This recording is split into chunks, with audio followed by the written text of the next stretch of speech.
রাস্তা ভেঙে চুরে একেবারে তছনছ হয়ে আছে, গর্ত এবং পানিতে ভরে আছে পুরো রাস্তাটা।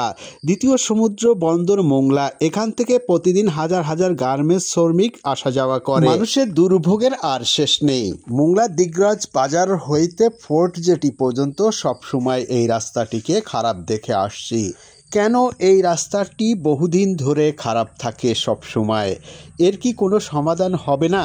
একজন আরেকজনের দোহাই দিয়ে বেশ পার হয়ে যায়। কেউ এলজিডি কিংবা যোগাযোগ মন্ত্রণালয়, কেউ বলে এটা ফোর্টের রাস্তা।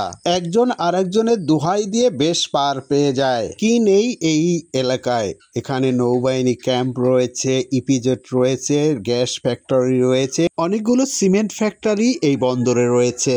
মৎস্য খাতেও বেশ অবদান রাখছে মোংলা। দেশ ও দেশের বাইরে থেকে অনেক পর্যটক আসে এই বন্দর এলাকায়। দ্বিতীয় সমুদ্র বন্দর মোংলার এই বেহাল দশা কেন যাচ্ছে না?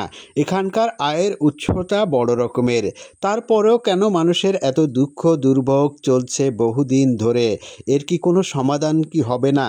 বহুদিন ধরে আমরা এই রাস্তাগুলো খারাপ দেখে আসছি, এর কোনো সুস্থ সমাধান হচ্ছে না। এই পোর্ট থেকে যে আমদানি রপ্তানি করা হয়, এখান থেকে ট্রাকে করে মাল নিয়ে যাওয়া হয় এবং বাংলাদেশে বিভিন্ন রকমের স্পার্সপাতি এখান থেকে যায়।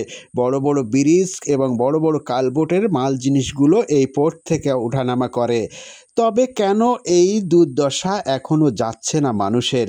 কতদিন ধরে চলবে এই দুর্দশা তা জানা নেই। সব জায়গার রাস্তা ভালো থাকলেও এইটুকু রাস্তা কেন খারাপ থাকে সব সময়? কর্তৃপক্ষের দৃষ্টি আকর্ষণ করছি এই ভাঙাচোরা রাস্তাটা যাতে দ্রুত ভালো হয়ে যায়। বৃষ্টির সময় তা না হলে আরও বেশি খারাপ হয়ে যাবে। দর্শক, আমি বিদায় নিচ্ছি রাহুল গুরু। মানুষের দুঃখ দুর্দশা নিয়ে আবার ফিরে আসবো নতুন কোনো জায়গায়। সবসময় সাবধানে থাকবেন, সুরক্ষিত থাকবেন, ভালো থাকবেন। আসসালামু আলাইকুম।